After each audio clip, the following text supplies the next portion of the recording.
Hi, folks. Jerry Gagne.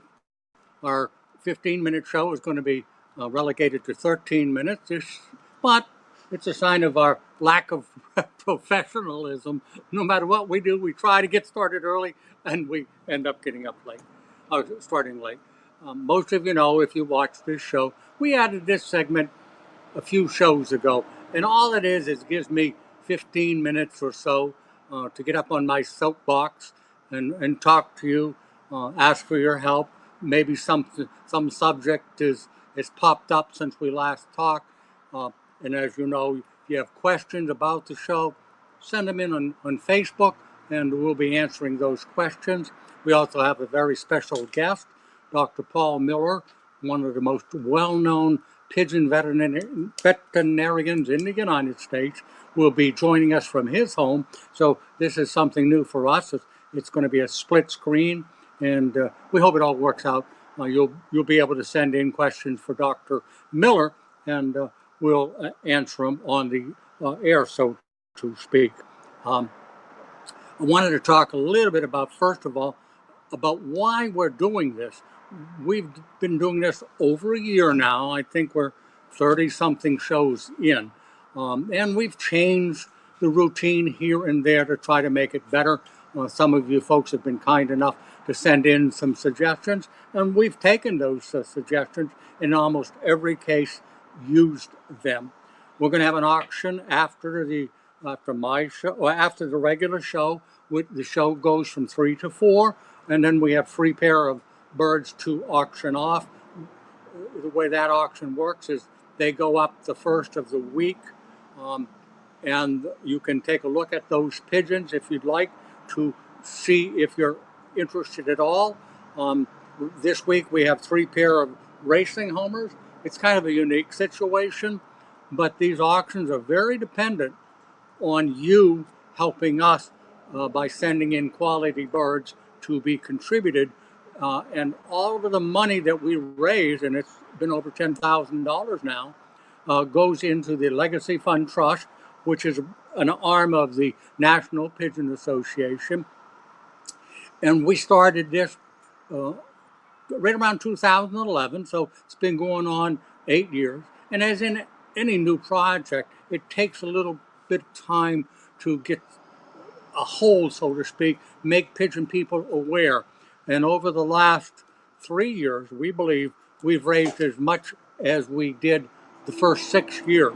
What we do with your money is, if you send birds in to us, number one, what the birds are sold for, you get credited in the NPA quarterly as an honor roll member, as long as it's $100 or more for the birds. In most cases it is, and it's cumulative. If you have $80, maybe you donated once, and maybe a month from now or 6 months from now you donate again, then it's cumulative. So if it's 80 and then the next one is 50, you get credited for 130 on the honor roll.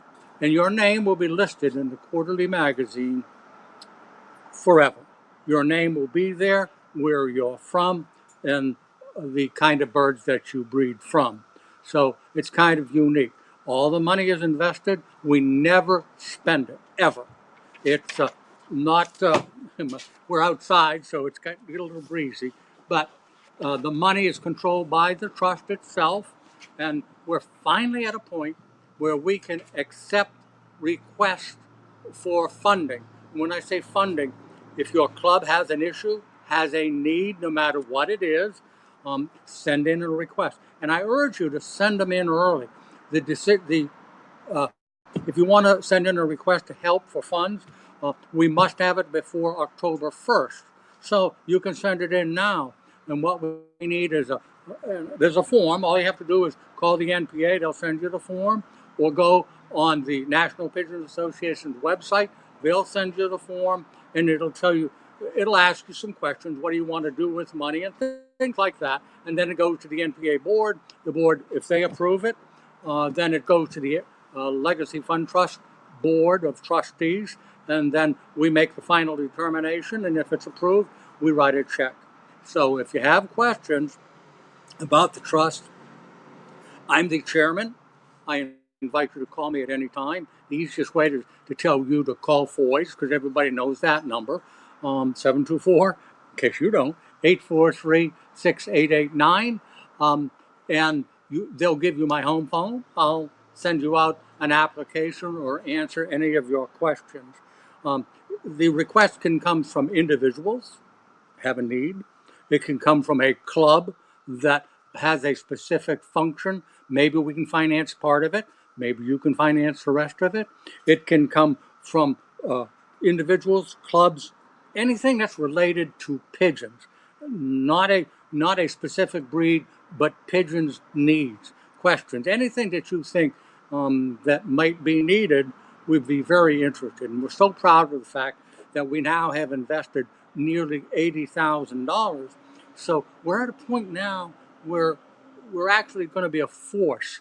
Even if we're only able to make 4% on our investments, and we have $80,000 invested, well, that's $3,200 that we want to give back to the hobby. And that's all the Legacy Fund Trust is about, helping the future of the pigeon hobby. It's needed. We all know this hobby is not growing. So if the people who thought of this about 11 years ago, 8 years ago, were visionaries. They saw a future need. And if something wasn't done, the NPA is doing a great job. But still, they have their expenses. We want to think outside the box and help the hobby the way that I've described to you. Let's see. I guess that's it. Where, as I mentioned, we had 3 pair of racing pigeons going up for auction, and we already have bids on 2 of them, and I thank you for those who have bid. You have to bid through Facebook, so you can get on the air now. I think the pictures are on Facebook, aren't they? The pictures of the breeds or the birds that we're going to auction are on Facebook. Some really top quality birds. Anybody would be glad to have them. But then in 2 weeks, I got a call from Kevin and Kay Moths, and they were so kind to call to say they were sending me some birds. And we've never had Portuguese tumblers in our auction. Well, that couple sent us, I think, 6, just got them in, 6 Portuguese tumblers, and then another breed, and to be perfectly frank, I've never heard of them, butterfly something, and I apologize because I left my paperwork at home. But it's going to be some very interesting birds on our next auction in 2 weeks. Also, I spoke to a gentleman who has some of the best racing homers in the United States, and all I did was mention it, and he said, Jerry, I'll get you a couple of young ones to you, and I'll send you the paperwork telling you about the birds. So if you're interested in some future auctions, great birds this week, 2 weeks we're going to have more great pigeons. If you have good quality birds, help us out. We need, I'm down there, and I hate to beg, but these auctions have been so successful. All you have to do is pick out a quality pair or a couple of young ones. I would prefer not to get grouping, because we have to try to decide hens and cocks, and it makes it more difficult. I'd much prefer either young ones, and that can be 2, 4, 6, 10 young ones, whatever strain, whatever breed. When you get into mature birds, that's birds from 2018 and back, I'd much prefer, if possible, a hen and a cock. If not a mated pair, a hen and a cock. And they're all shipped to Foys. If you have any questions, you certainly can ask them. Let's see. I want to talk about this little book. And I was talking to Veronica and Gina, who stepped out and said, do you know when I wrote this book? I wrote this book. I've been telling people, I wrote a book 3 or 4 years ago. You might want to check it out. Well, it turns out I wrote this book 14 years ago. First edition was in 2005. We printed it again, and we're getting close to a 3rd printing. So it's hit a sore spot for the people. It's called White Pigeons, The Color of Money. Now, if you see me drop something, Veronica's given me heck about that. I move too quick sometimes. And when I move quick, the camera will stutter a little bit, just like it probably will right now. So I apologize if that happens. White Pigeons, The Color of Money. And what that implies is that I wrote it for people who are in or planning on getting into the white dove release business, as most of you know, the white doves are in fact not white doves. They're white racing homers that people use to release to come back to their lofts. And another name for the book could have been Pigeons for Dummies, but that title was taken, so I came up with this one. And to give you an idea, um, I wrote it for people who really don't know a lot about pigeons. And there's a lot of us out there. But that doesn't mean somebody who's had pigeons for a good while wouldn't benefit from them. It'll refresh their memory, maybe. A lot of interesting information in the book. To give you an idea, we talk about the feed and how to feed, the feeding process in the book. Training, how to train your birds to come in and do it properly, not thinking you can release them and they'll stay out all night. You don't want that.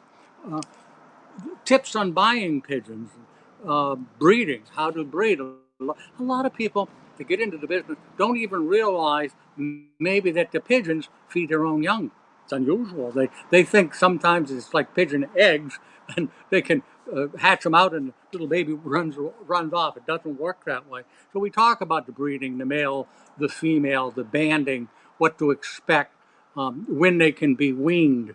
We also talk about equipment, the things that you're going to need for any starter loft, not just people who are getting into this white dove release business, but as a starter loft. So it's not a big book.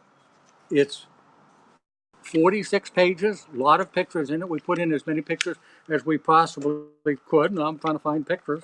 They're not showing up. But anyway, there are a lot of pictures in the book. And if you have a question about the hobby or you're just starting or want to do a little bit of refresher, this is what you want to do. So Gina's going to be joining me shortly. Foys on Facebook. I urge you, if you're interested in buying the pigeons in the auctions, we have some bids and we'll announce those as we go through the show. But the auction is over at 4 o'clock. I'm sorry, the show is over at 4 o'clock. The auction will extend for 15 more minutes. But we found that people wait till the very end, hoping to be the high bidder at the very end. But we've had to actually refuse 2 or 3 bids over the shows that we've done because you can't send a Facebook message and 15 seconds later we get it. Sometimes it takes a little bit of time for you to send it to us. And if it comes in after 4:15, we can't accept the bid, so it goes to the person who was high bid at that time. So I urge you, please, if you're going to bid on the birds, do it now. So Gina is on the phone, I think. Gina will be joining us shortly. There's already a note up there. Gina will be late. Keep on going. She's talking to our guest, Dr. Miller, and this is the first time we've ever attempted to do what we call a split screen. So we're hoping it works. Dr. Miller's a giant in our industry and certainly will be answering questions. Let's see. Vital is asking about what age do your young birds lose their feathers? A lot of it, I suppose, depends on where you live, but all birds molt in areas where you live at pretty much the same time. So your young birds that you're raising now, the ones that are feathered out, or even the young ones that are not feathered out, they're going to grow their feathers, and come fall, they're going to molt basically all at the same time. And when you know your birds are starting to molt or just before they molt, there are some molting products that you really should consider.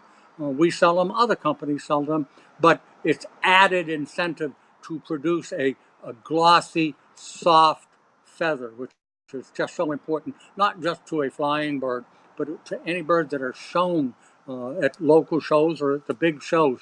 You want a good molt. A bad molt will ruin your birds for a show season. And I would tell people, do your very best not to medicate in any form during a molt. The birds strategically and health-wise, it takes a lot out of them to grow those new feathers. And if you medicate, there's always a possibility that it would stunt the growth of the feathers, or there's what's called fret marks, F-R-E-T. You'll see little marks in the feathers, and that's because of medication. So do your best. If you want to use molting products or vitamins, fine, but be very leery of using antibiotics unless you really have a reason to do that. Marion Dragon, what is the best dewormer to use during the breeding season? It just kind of goes with what I was just talking about. It's always best, if at all possible, not to worm during breeding season, or not to worm. Well, the best way is to a few weeks, maybe 4 weeks before breeding season, worm your birds. And then the next time you're going to worm them, unless you have serious issues, is to worm them after you're all done breeding and the birds are raised, then worm them again. Before show season is a good time to do it, not unless you absolutely have to. Now, if you buy new birds and you don't know whether they were wormed or not, you can always segregate them and then worm them while they're in segregation. But it's best not to, unless you absolutely have to worm during the breeding season and the molting season. As to what is best, if it were that easy, we'd only sell one wormer, but it isn't. We have wormers in liquid. People like to put liquid in the water. We have wormers in powder. We have combination wormers where you might, as a preventative, you may want to use a 3-in-1, which gets canker, coccidiosis, and worms. We have all natural wormers where there is a growing interest in doing things the natural way. So we have wormers that are completely natural. We have a wormer called, you probably heard of it, I forgot the word. It's a powder, and you put it, diatomaceous earth. You put it on moistened feed, and when the birds eat it, it's a natural wormer. It's hard to imagine, but if you were to look at diatomaceous earth under a microscope, it looks like a ball of needles, but that's magnified hundreds of times. It's very safe. And what you do is sprinkle it on the moistened feed, the birds eat it. And when the diatomaceous earth goes through their system, it actually punctures the skin of the worms that are in the bird and kills them. So that's just another one. So we have a lot of wormers. It's a matter of what you feel comfortable with. Excuse me, is she having issues or with the show or with the connection? Okay. As I said at the beginning of the show, we're trying a split screen from Dr. Miller's home. Evidently, we're having some issues. So we're going to kind of go on with the program. If you have a question, send them in via Facebook. Be glad to answer. And as I've said many times, I look up at the screen once in a while to see if there's a question. But as I said many times, you're what makes the show work. Without your questions and interest, it'd be kind of a boring show, because a lot of times all we would be doing is reading, and that's not very entertaining. So if you have a question, send them in.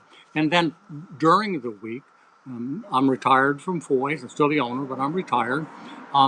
I get questions all the time via the telephone and also via email. So I do my best to save some of the better ones to pass that interest on to you, or answers on to you. So if you have a question, you're more than happy to call me. You can get my home phone number from Foys. But you can, as I say, you can email them, Jerry Gagne, Jerry Gagne, Jerry Gagne at foyspetsupplies.com. I've got a question here a gentleman sent me last Sunday. And are we working yet, or it's not going to work at all? Okay, you want to join me over here? Okay, I wasn't aware that it wasn't going to work. We'll have to postpone to another time? Yes. Okay. Let's give a rousing hand of applause to Gina Gagne. How are you doing? My face is all red. Your face is red. Mine is too. But I was going to ask a question. Is there anything maybe you want to mention, just like you always do, open the show, something before I go in? Sure. Okay. Good afternoon. How's everyone doing today? We had a few technical difficulties with Dr. Miller, so he will not be joining us today. I do apologize. So we're just going to have to wing it today. We've done it before. I think we do it every show. Not every show, but this one for real, we're going to have to wing it. No, here's our script. There's the script for an hour and a half. So if you have any questions, just send them in and we'll answer them. But yeah. Well, tell her who that is. Do that kind of stuff. Okay, so I'm Gina. Sneakers. This is Jerry. Veronica is behind the scenes, as you all know. Today's show was with Dr. Miller. We were going to talk about pigeon droppings, different health questions, and a few other things that he wanted to go over. We have to postpone it to another time. So whatever questions you have, just ask us. And once again, if you have anything that you would like us to do the show on, any product you want to see, just write in and we'll be more than happy to talk about it and show you the product. Did you see that question on the screen? I did see it. Should we do that? She probably won't come on. No. Huh? We had a request to bring Sherry on the show, and she's very hesitant about doing that.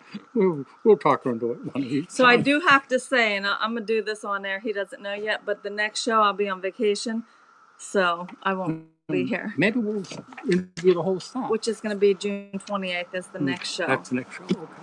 Yeah, so I'll be on vacation. That's the day my mother was born. Is it? Happy birthday. So if you have any questions, send them in. We'll answer them. If you would like a catalog, give us a call, 724-843-6889. Okay. Otherwise? I had a question from a gentleman. He sent it in to me last Sunday. Let's see. His name is somewhere here, I think. No, he didn't sign it. Oh, Bob. Bob Tozer. He says, I fed and watered my birds the other day, and I noticed that one of the birds had a bloody head.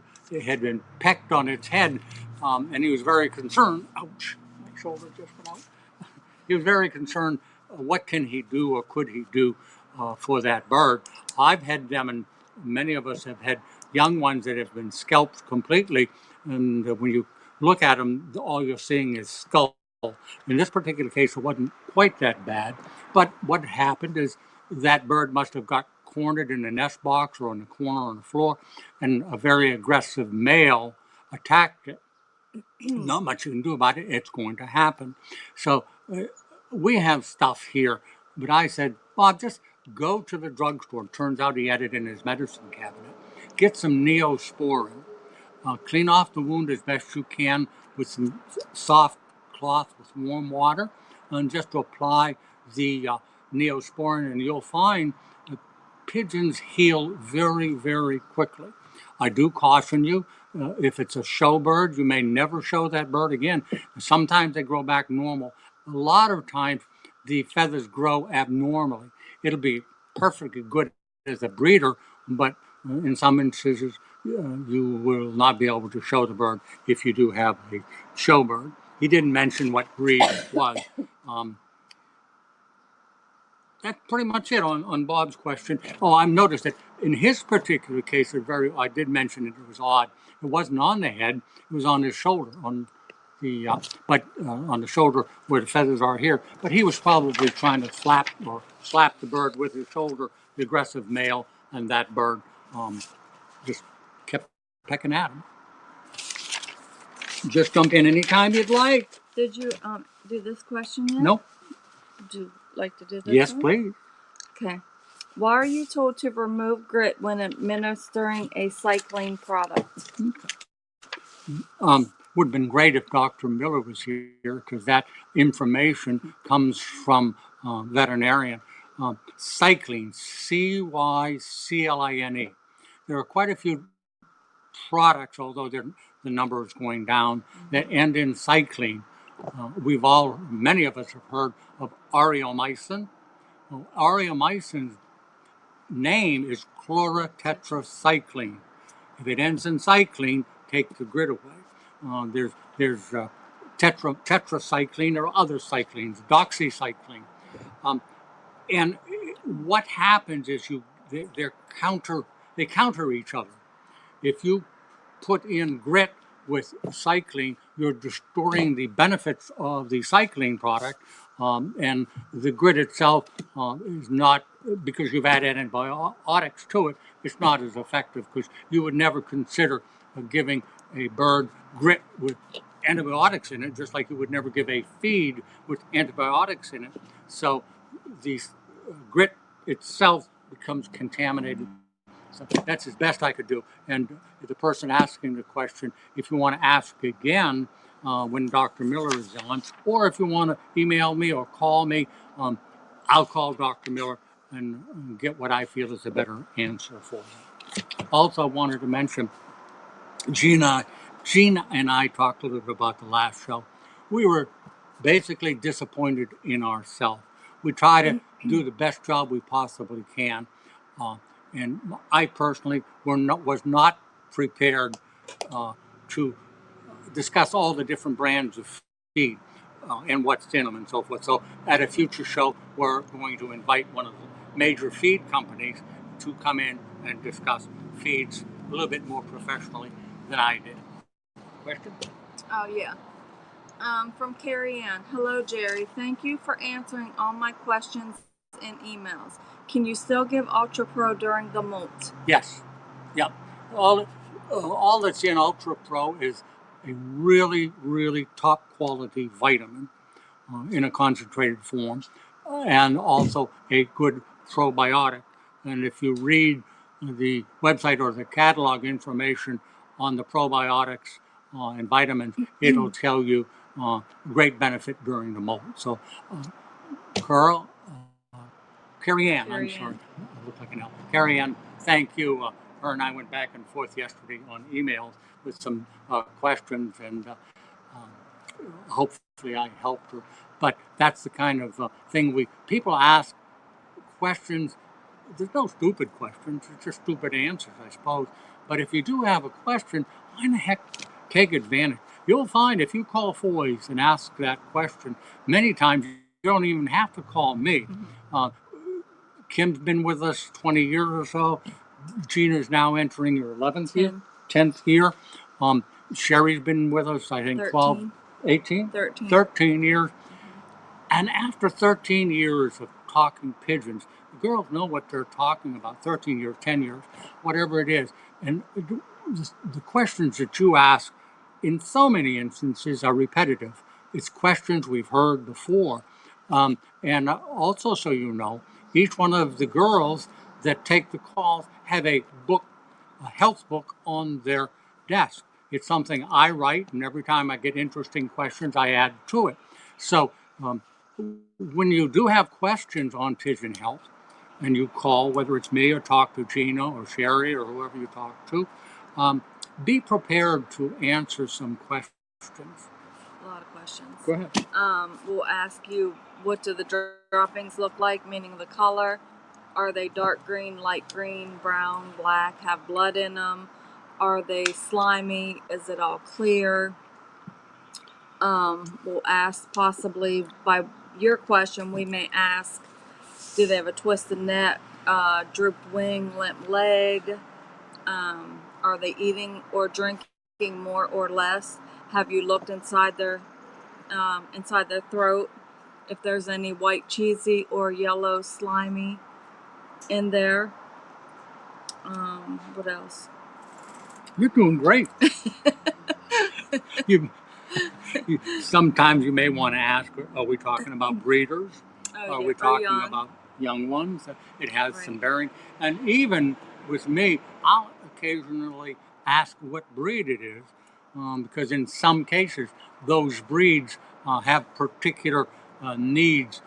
For instance, a short bird A short-beaked bird like an oriental frill has no beak at all. Well, they can't feed their own young. Plus, we sell a short-beaked feed made specifically for you folks who raise these really short-beaked, have these short-beaked breeds. So, so much we can ask you, and I'll ask the question, and when it's pretty obvious they know nothing except that birds are sick, I'll ask them, why don't you go out in the coop, pick the bird up? Is it real light? Is it skinny? Um, Look under its wings. Are you seeing bugs? Just all those questions that Gina mentioned, or situations. Then go out to the loft and get a feel for as much information as you can. The old saying is garbage in, garbage out. I got a call today from a gentleman. Uh, all he knew was the bird was sick. I asked him what color the droppings were. He didn't know. Did you look down his throat? No. And I'm not finding fault. But it's like going to the doctor and saying to the doctor, "Oh, I feel terrible. Give me something." It just doesn't. He's going to ask a whole bunch of questions. We're going to take your blood pressure and take a blood sample and all of those kinds of things. We need as much information as we possibly can.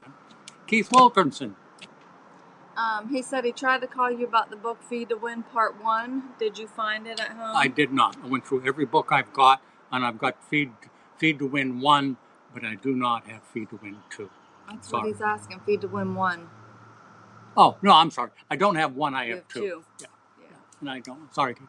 Thank you so much for watching the show. We know you're a regular Viewer. If you call me, Keith, call Foys and they'll make sure they'll give you the correct information.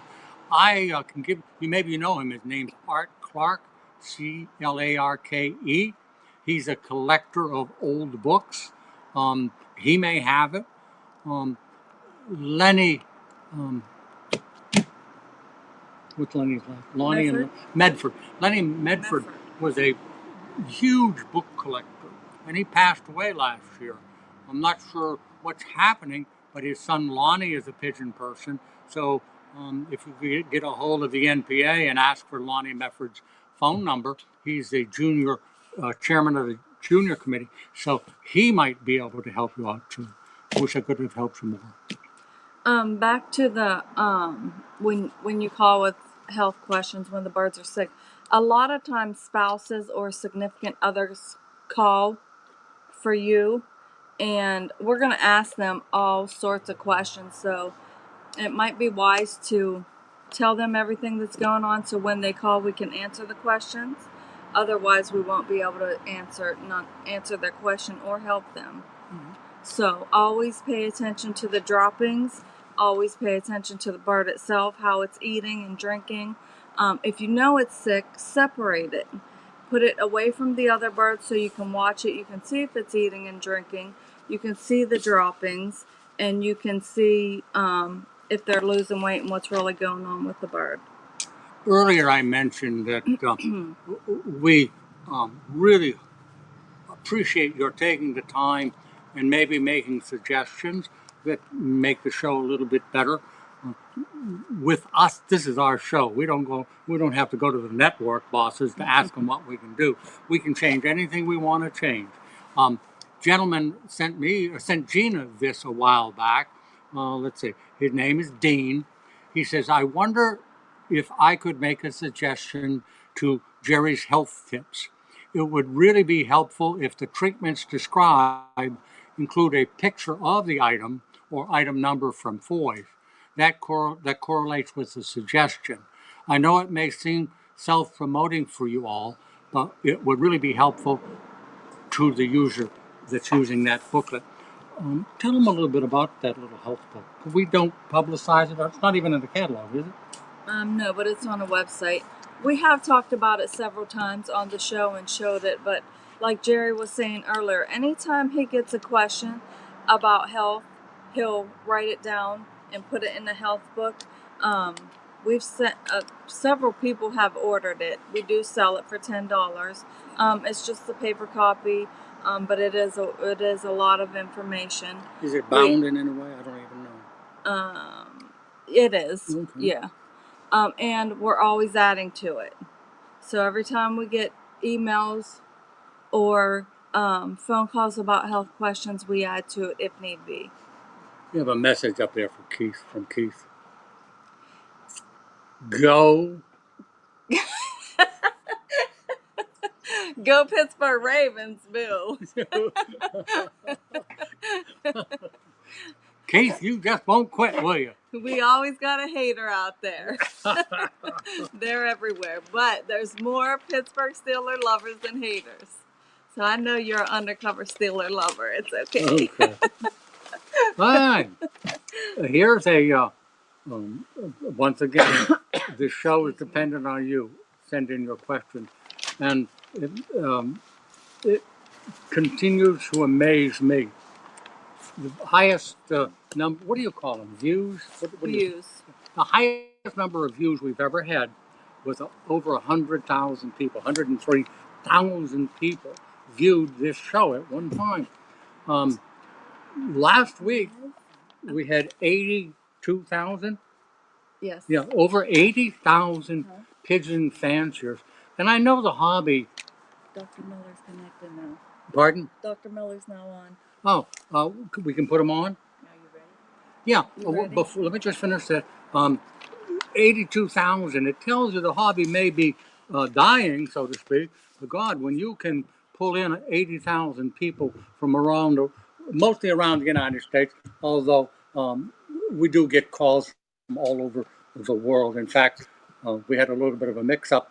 Was it last auction? We had a last auction. Yeah. A young man from Taiwan sent in his bid, and he was the highest bidder until he realized he was in Taiwan. Thailand, and we're in the United States, so we have to move a little bit closer. So he might have paid $100 for the bird, our chairs don't go any closer. But it would probably have been $500 or $600 to get him the bird, because we would have had to have it in quarantine here, quarantine there. So what we're going to do is introduce Dr. Miller. We finally got him connected. We think he's connected, so you're going to put him on?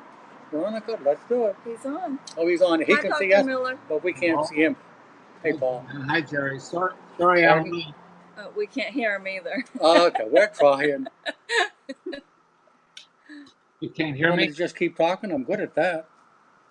Yes. Go ahead. If I connect on here. Go ahead. I'm going to connect him on my phone. Okay. It says this gentleman here is, let me see where he's from. He's from New York. Oh, it's Carrie Ann Packard. I have been watching your podcasts on Facebook for a few weeks now. I really enjoy them and learn a lot. I have a West of England tumbler who had been in a cage with her mate for about a month and a half because the loft had a leak in the roof and she had to move them out temporarily.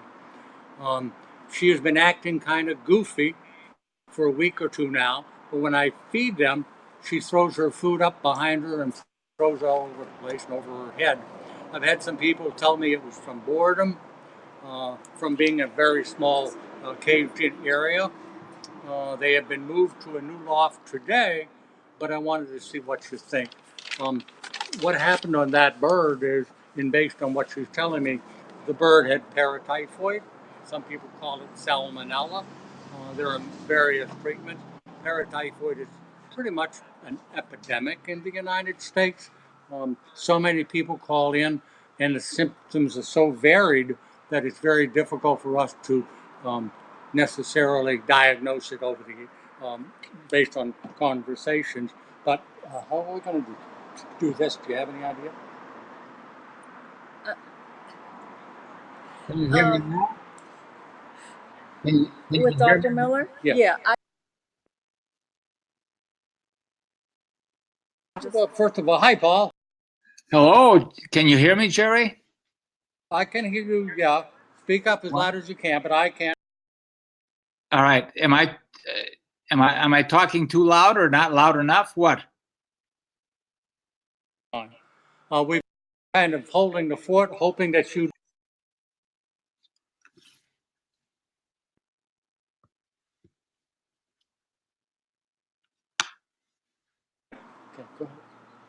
Did you want to ask me a question? Yeah, well, first of all, you worked for Penn State for many years, and you also worked out of state as a veterinarian in the poultry industry, but you're also a pigeon enthusiast. Is that correct? Yes, indeed, correct. And certainly is. Would you, a lot of folks aren't aware that we do droppings analysis. When I say we, you help us out on that. Yes, indeed. I'm glad to help. Are there any issues with the droppings? We explain to the folks, they send them, how to send them to us and get them to you, and they have to be fresh. Yeah. Um, what are some of the things that you can find in pigeons' droppings? When I look at droppings, what I'm looking for mainly is parasites.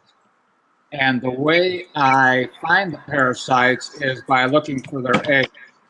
Usually uh, roundworms or capillaria.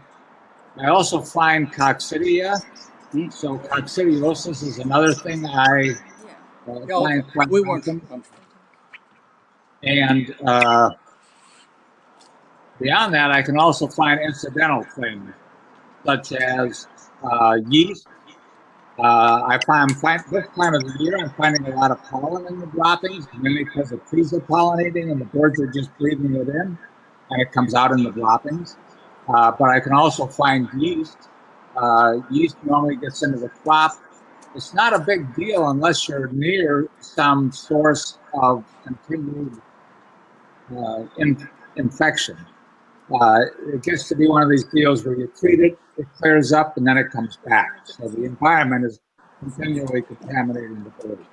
And I've seen situations like this where people will just be in a situation where the young birds, especially, wind up with a lot of yeast.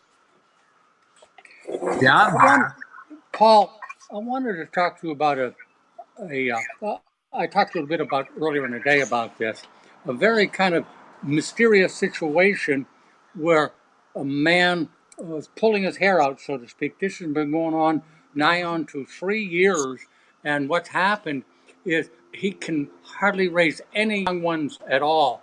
And almost all die in the nest. Some live a little longer, but they die. And one of the services Foys offers to the general public um, is the opportunity to get a bird necropsy, autopsy, most yep. people would call it, where you send a bird in and it's dissected, and uh, we have veterinarians who help us. Paul is one of the consultants for them, and they send in the results, and in almost all cases are able to diagnose what the issue is. Because until a veterinarian does something like that, it's educated guesswork. They can look at the droppings and things like that, and anybody like Paul has been doing it for years and years. Uh, it's an educated guess. But with a necropsy, it goes through 3 steps, and we can almost always find out. Now, that's all leading up to this very mysterious case. Forrest was his name. Um, and I'd like you to talk about it because Eva Pendleton was the first one to look at it and Okay. just completely blown away by what she found. Then they talked to some other people, and I know they called you, Paul, to discuss it. And we think we know what happened, but time will tell. Would you talk a little bit about that, please? Are you talking about the one I talked to you a week or two ago about a case where the birds were so over medicated that the medicine is literally burning out the digestive system? Is this the case you're talking about? Yes. Hmm? Yeah. I'm Okay. sorry, I'm having a hard time listening to you, hearing you, Paul. That's all. All right. Can you It's hear me? old age. All right. So basically, yeah, that particular case. Matter of fact, I think the bird came from West Virginia, didn't it? West Virginia. No, he's from down in the Carolinas. Oh, all right, all right. At any rate, uh, yeah, I knew it was from out of state. Basically, yes. The difficulty is if you over medicate the birds, you basically imbalance the normal microflora.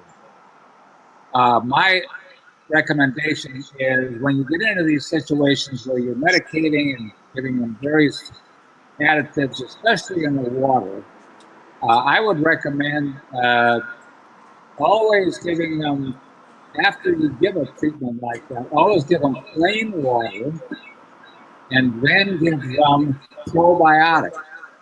The basic idea is you need to reestablish normal gut flora, normal gut bacteria, and everything else in the intestines so that you have normal uh,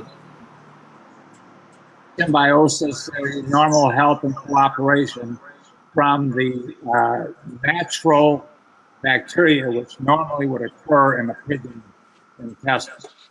So after you treat with whatever it is, use probiotic. I would assume you sell some sort of probiotics at Foys. Yes, we do, and he has them. All right, good.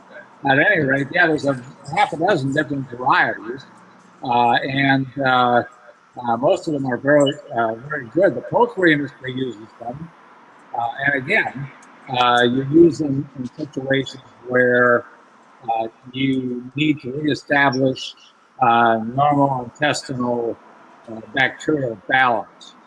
Anytime you Paul, if I may interrupt, one of the questions we get on a fairly regular basis is I want to combine my probiotics with my antibiotics in the drinking water. Yes, no, what do you think? no, don't do it that way. Basically, the antibiotics normally disable bacteria. You know, they cripple the bacteria so that the immune system can knock them off. So if you're giving antibiotics and probiotics, you're basically disabling and crippling the probiotics you're giving them. So if you're giving antibiotics to treat some sort of disease, go ahead and do that. Carry the treatment out, full force of the treatment. Don't stop when the birds look better or when the birds are flying better. Carry the course of the treatment out, whatever it is, 7 days, 10 days, whatever it happens to be, just treat the birds. And then after that, when the treatment's completed, the birds are healthy, you've had a successful recovery, then while the birds are recovering or going on from the treatment, that's when you put in the probiotic.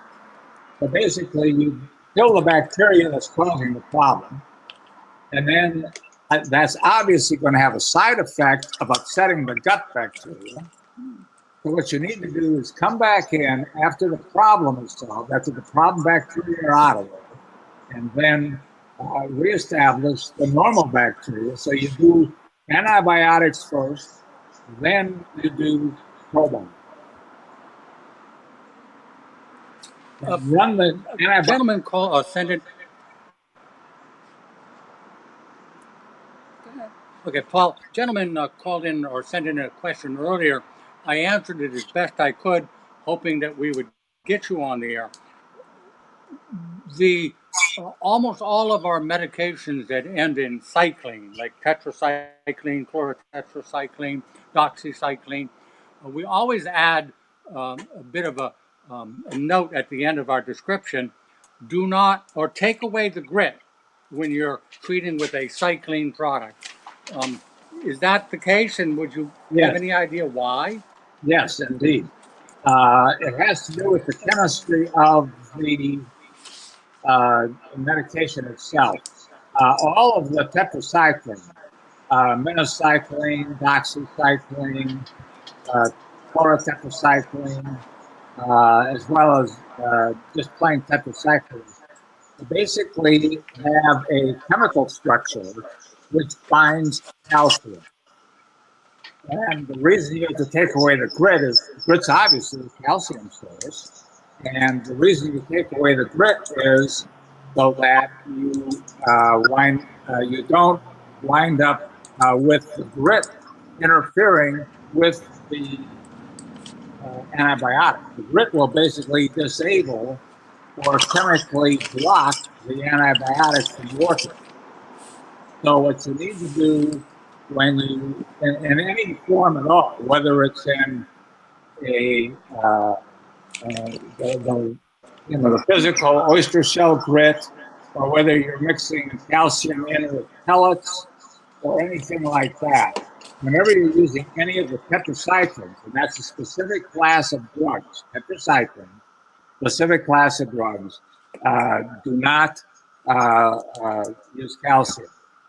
When these Canadian birds were around years ago, we had a lot of them that had chlamydia, and we had to treat them with tetracycline. And it was always a battle between me and the nutritionist as to how much calcium we were going to put into the feed, because I use tetracycline to treat these. So,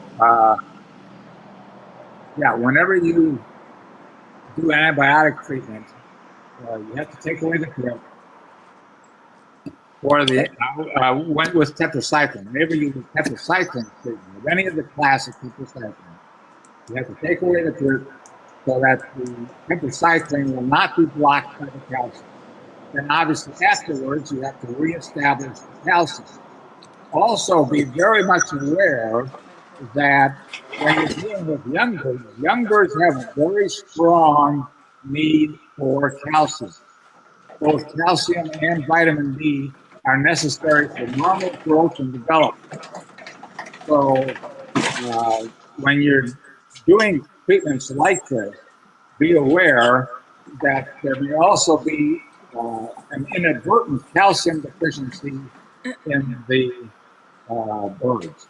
Like I say, when I was dealing with these Canadian birds and a nutritionist, it was always a delicate balancing act between the two of us to get enough calcium into the birds to grow the young birds well and still have enough antibiotic tetracycline available to keep the community.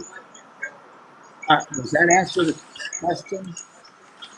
Yes, thank you. Paul, Gina has a question for you also. It's one that comes up in the general conversation from customers.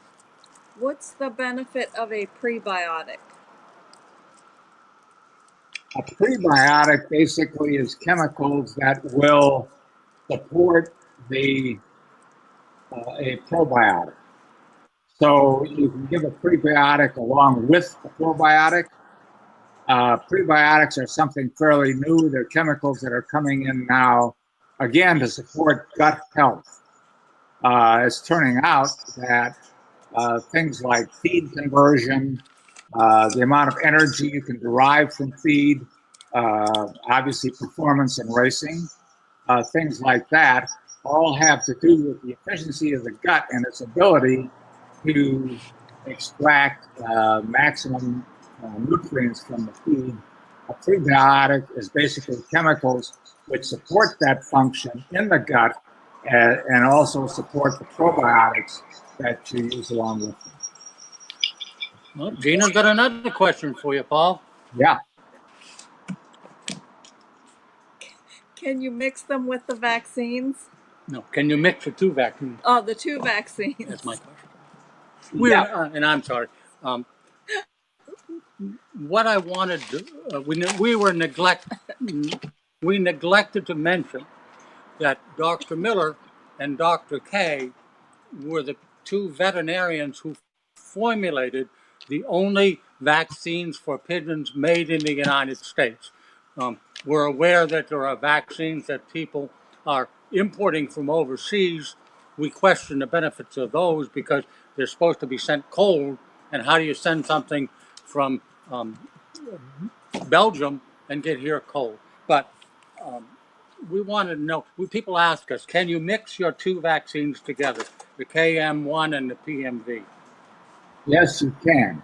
And the reason you can do that is that they have the same chemistry.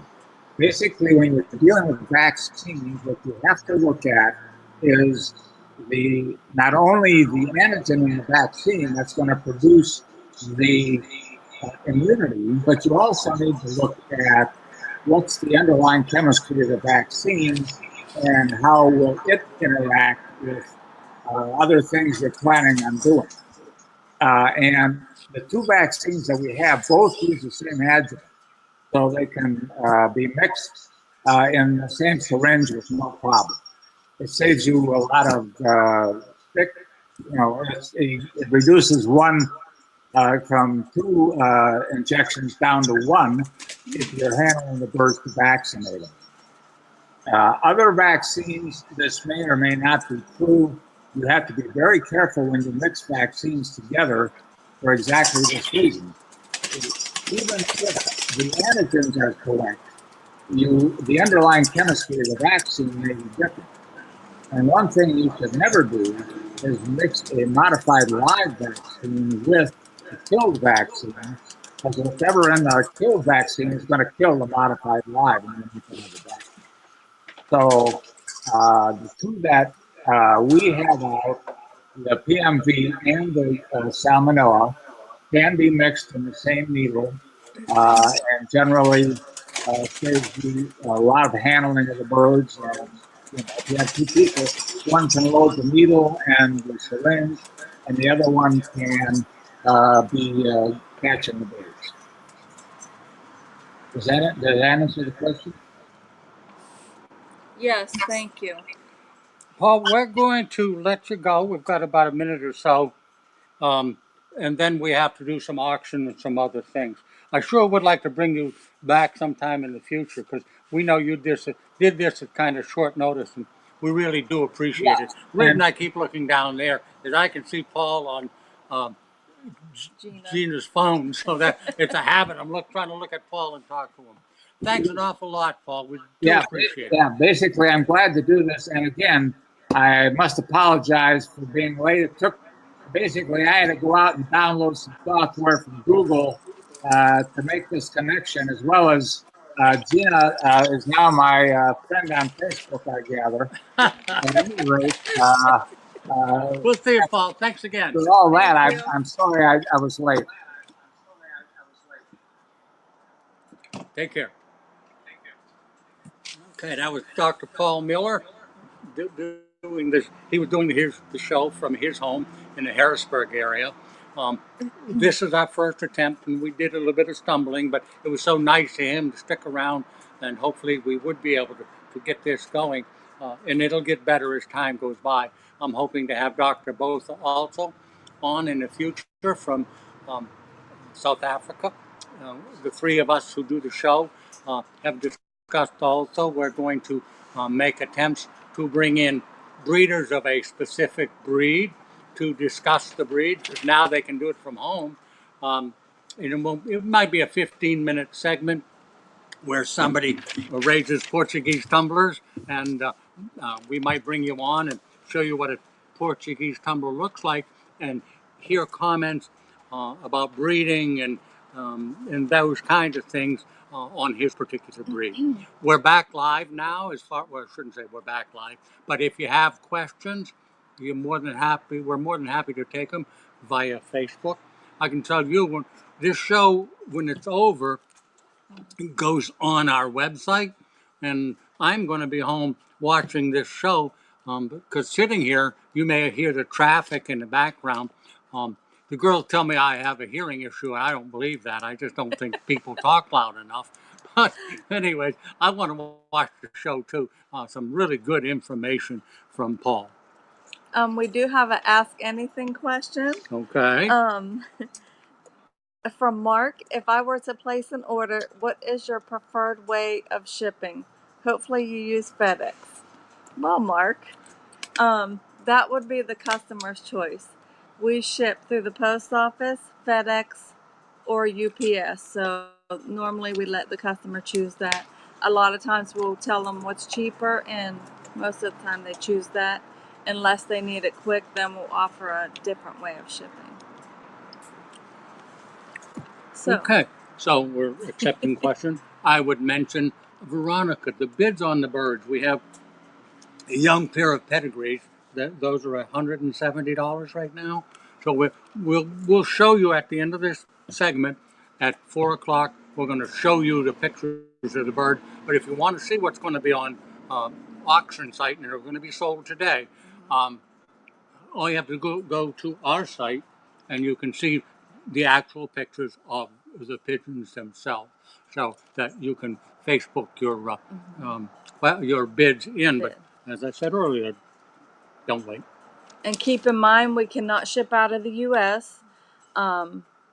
Also, you pay the shipping on top of what you bid. And something else I forgot. Oh well, It'll come back. waiting to get my age. Okay, here again, you may or may not know, I sell pigeons. So we are kind of expanding what I stock. We currently stock white racing homers, colored racing homers. That's your splashes and reds and blues. Reds and blacks and yellows and things like that.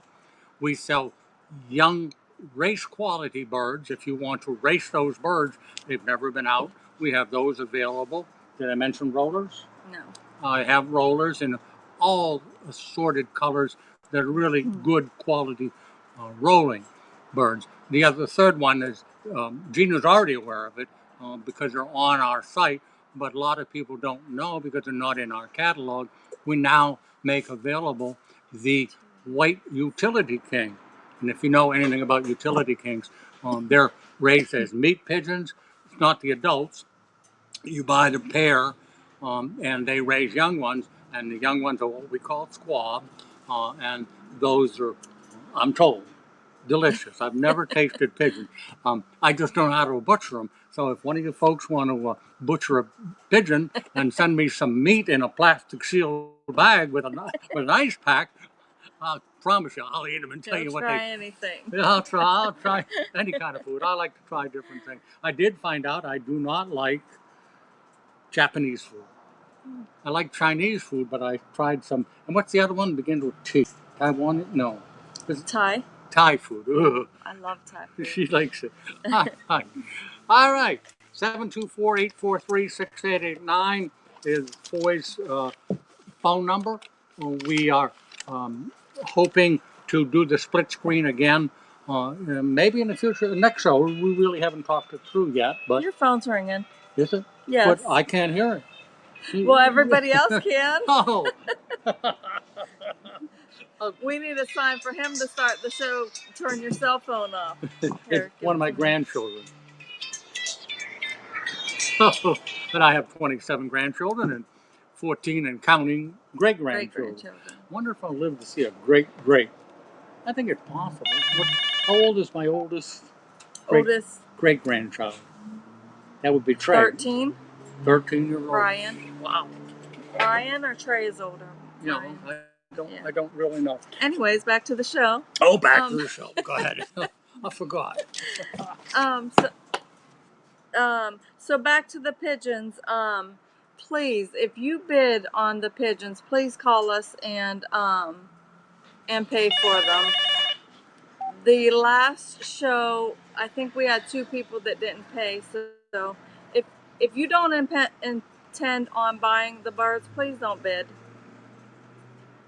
And if you bid, please call us and pay for them. It's been a bit of a problem. We've had it happen 3 or 4 times. And we're trying to work out a formula to figure out how to prevent that. It makes no sense. The person sends a bid in, we tell them they won the birds, and never hear from them again. I don't know whether they're playing games or what, but it's a charity. It's to help the future of this hobby. And I would think in most cases, those people who are bidding are pigeon people. So why would we want to do something like that? Because what happens is, let's say we had a $150 bid. We may not have the contact information for the bidder before you, or before that person who won it. And what do? We have to put the bird back into my lofts and wait a few weeks and then bring the same pair of birds back up again. And going back to what we said before, if you would like to contribute a pair, you send us a pair, and it just helps the hobby itself. All right. Anything else you want to And talk all about? the money goes to the MPA Legacy Fund Trust, like Jerry said. We do have a question. I have some pigeons from 2018 that I did not fly, but now this year they don't want to fly. What should I give to them? A kick in the ass. The devil made me do it. I'm sorry. Forgive him. If they're 2018 birds and have never been out, in most cases I'd say give up. Don't do it. Um, the birds are mature. They're not children anymore. They're not young birds. They have built up feather muscle. Um, and what happens many times, and I've spoken of this before, when you let an older bird go, just like buying a breeding pair because they're breeding age, most of them will enjoy the idea of flight, that they're going to just fly. But they haven't been trained short distances or long distances, but they're so strong. If you try to take them a short, let's say you take them out 2 miles, well, heck, that's nothing for them because they're so strong. They may get up into the air and fly, let's say, east for 40 miles, 50 miles, and then they put on the brakes and say, whoops, how do I get home? They don't know. They haven't been trained. Even though racing pigeons haven't, they were born with this instinct to return. It's like a racehorse. It's born to race. But if you don't train it and put it in a race, what's going to happen? It doesn't know what to do. It could jump over the fence. It could turn around and go the other way. You just don't know. Pigeons are the same way. Bottom line, if I were you, use them as breeders. But if you want to take a chance, don't let them out with your young birds. They have to be let out as a separate group. Because if your young birds are up there and the old birds are up there with them, and they decide to go on a 40 mile trip just because they're enjoying it, those babies are going to follow them. But they're not going to be strong enough to come back. That's an 80-mile trip for them. Their wing muscle just isn't there. They're going to go to ground, or they might see a recently asphalted road and it looks like water from up above, and they fly and they land on that road and they get embedded into the tar. There's a lot of bad things that'll happen. So never mix your young ones with your old ones unless you're ready to accept the problems that could create. Okay. Um, so you want to go into the auction now? Oh, we got 5 more minutes. Yeah. Okay. We haven't even shown you the birds live, although I'm told that when we show the birds live and they fly their wings or we make sudden motion, it creates a stuttering. Is that a good word? Sometimes they kind of skip frames, sometimes the picture isn't as good. If you really want to know, you just go to the website and you'll see a picture of them. Okay, what I'm going to do is I'm going to leave the screen for a second or two. We're going to set up to show you what the auction birds look like. You only have until roughly 20 4:15. 4:15. So if you're by 4:10, if you haven't sent a bid in, you can do it. But there's a possibility we won't get it in time. Right now, I'll show you the birds that we do have bid on. If you want to bid, it's a minimum of $10 per bid. So Increment. increments. I'm sorry. Increment. If the bird is up for 100 and you bid 110, but if you can't bid 101. And please don't bid unless you really want to buy those birds. I know it sounds strong, but I don't know how else to say it. It's Right. become an issue. So I'm going to get up Are and you we're going gonna to show bring you them some over birds. here, or we come up there? You want me to bring them over here individually? It'll probably be easier to see him. Yeah. So as he's doing that, if you need to call us, whether it's a catalog to place an order, if you have any type of questions, any health questions, 724-843-6889. Our next show will be June 28th. It will be Jerry and somebody else from the office. I'll be out of town, but it'll be Jerry and somebody. If there's anything you want us to do the show on, any product, any medicine, vitamin you want us to talk about, send us email, give me a call. We'll be more than happy to do the show on or show that on the segment. Okay, this is the pair of colored homers that we're offering this week, and they are from my loft. Different people would call this a different color. Around here, we would call it a red check, but mealy might be not, and that's not mealy. So, anyways, it's a really pretty bird. This here, this is the cock bird. Lost the feather. I wanted to show you something. Hopefully, I can do it. This is called ticking. When you get birds that are yellow or white, yellow or red, or a form of red, if you look at their tail, there's little black marks, I can see them, that are in the tail feathers, little spots. They're darker than the actual feather itself. That's called ticking. If you see that on a silver or on a red bird, it's a cockbird. 99% of the time, it's a cockbird because sexing is sometimes difficult. But when I pick the bird up like this and I look at his tail and I see those black marks, I know I've got a cockbird. Really pretty pigeon. I brought its mate between my legs down here.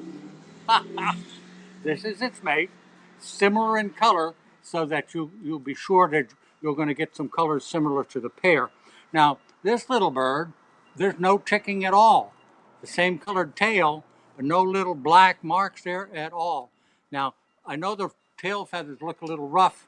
The reason for that is this bird has been in a wire cage for a couple of days, so it's rubbed up against it. But this is a mated pair, really pretty. Look at that white nose. That's what you want. I was. It's funny how when I go to a cage and I look and I'll stop somebody and I say, "You want to see some good-looking pigeon droppings?" And I show them the floor of the cage. They're in perfect condition, just exactly what they're supposed to look like. This bird is the hen. I always mark my birds with a pink band on a hen. The bird itself is a 2018 bird. So if you're looking for a nice pair, we can start the bidding anywhere you want from $50 on up. We haven't got any bids on the bird yet. Okay, so if you're looking for a nice pair of pigeons, this is almost a match set. All you have to do is Facebook your bid, and there you go. Okay, now I'm going to show you another pair.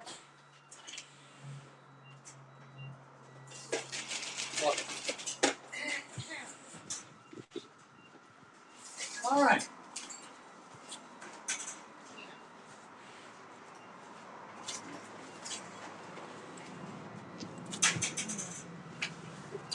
Here again, this is a pair. This is a pair of blue bars. Here again, a match set.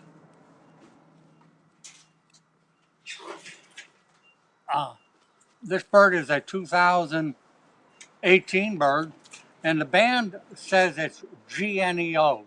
What that means, it's a pretty darn special bird. Somebody spent a lot of money to buy the band to enter this bird into a GNEO race. Beautiful pearl eyes. You stay there.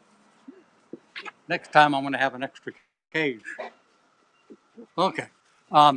So once again, this is the cockbird. Beautiful feathering. We have a bid of 100 for these, don't we?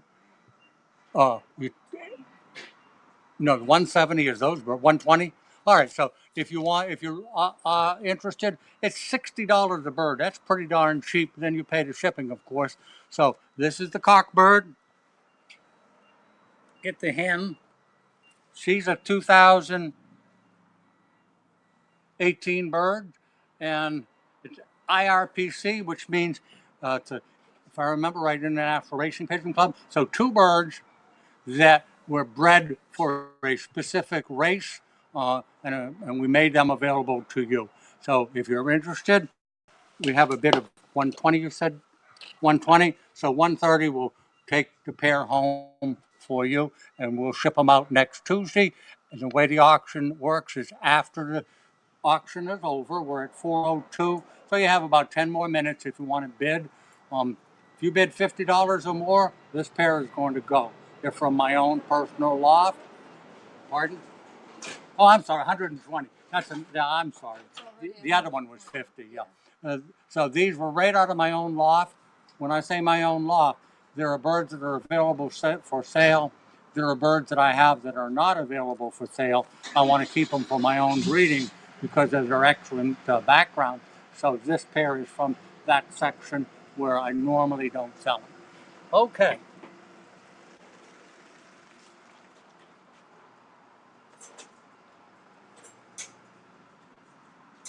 I'm gonna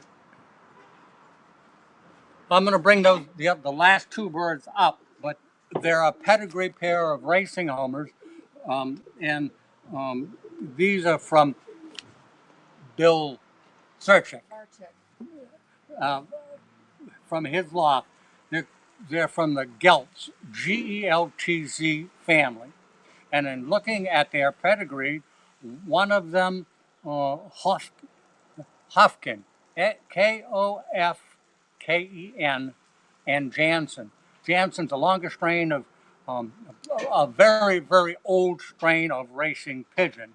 So we're going to bring those birds up. The mother is also a Jansen. It's a Kressler Jansen, and in her particular family, there are grizzles. So even though the two birds I'm going to bring to you are blue bars, you may end up with a grizzle. So if I'm looking all the way back to, let's see, there's blue bar, blue bar, blue bar. One was, let's see, Jansen, grizzle. So if you're looking for Jansens, this might be a couple of birds you may want to bid on. Um, and the other bird is Hofken, Holfken. Hofken, let's see, Al Turnsky. Some of you remember him, I do. So a lot of Hofken. I can read you a bunch of information. I don't think it'll mean a lot to you, but there's Al Turnsky again. Hofken. So I'm going to bring those two birds up, and you'll get this pedigree with them.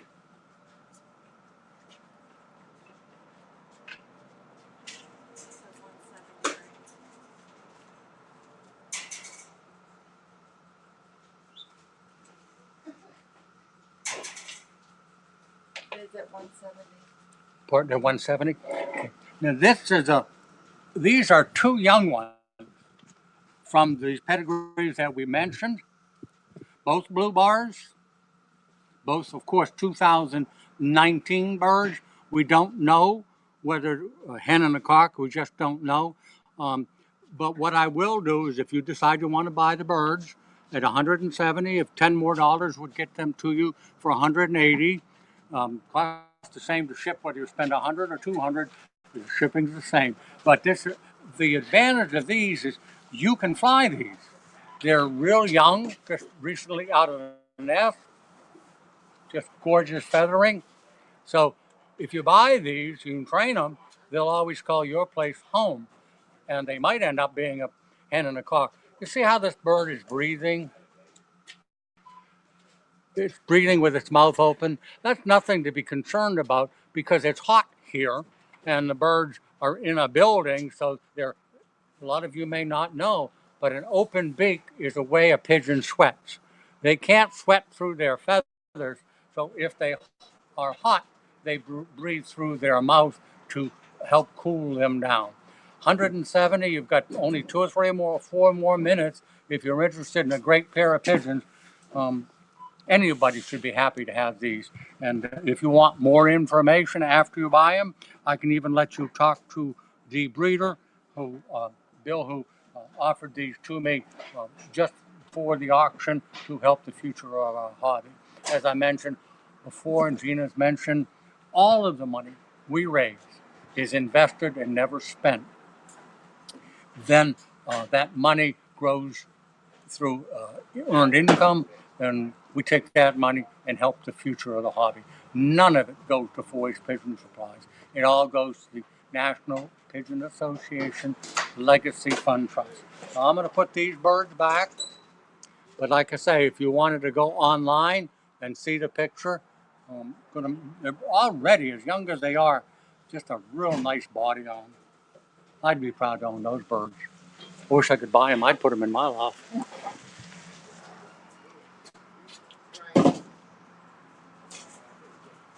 We have a question if you want to answer. Yep. Well, you've seen the birds. You know what the prices are. It's up to you if you'd like to bid. But we do have a question, and we'll take that question. You have gypsum nest bowls. Gypsum? Nest bowls. Oh, gypsum are the white ones. They look like chalk, and we tried them. They're not a good seller, so we discontinued them. I'm sorry, I do not. Those are made out of chalk. I think most of them now come out of China, and it's a hard chalk. But like I say, they being very, very porous, after one or two uses, they look terrible and you couldn't get them clean, and people were concerned that they might hold bacteria. So we discontinued the sale of them. You've got 7 more minutes of the show and the auction. We have 3 pair. Sure hope you'll take a little bit of time and consider buying them. As I mentioned, next week we're going to go back to having at least 2 different pair of fancy pigeons. We're going to have some Portuguese tumblers. We're going to have from Kevin and Kay. We're going to have a pair of another pair of tumblers, and I might bring a. If there's any interest, I don't know. I think I'll bring them a pair of bird pigeons with pink eyes. They are albinos.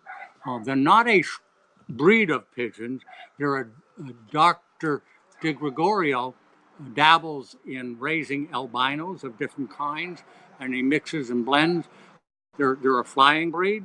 If you want to fly them, they're a little bit longer than a racing homer, but the unique thing about it is actually have pink eyes. So if you want something a little bit different in your pigeon loft, albinos might be the way to go. I think I have 2 pair available, and I have more birds coming. So future auctions looks like they're going to be stocked.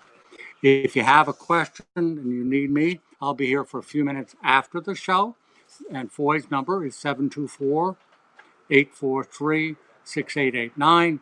If there's a topic that you'd like to cover, whether you'd like us to cover, whether we've covered it before or not, we can always go back to it because we can't assume everybody's seen everybody's show. My birds are up there flapping their wings. They want to take a little flight. I'm going to take them home with me today. If you do buy pigeons, I tell you that you should call in right away, as soon as you possibly can, to give us your credit card information, or if you're going to send a check, we can go through that with you too. And then I will ship them to you Tuesday morning. And what happens is after I ship them and get home, I will give you a tracking number, and I'll also tell you what day they're going to be there. It'll either be 1 day or 2 day.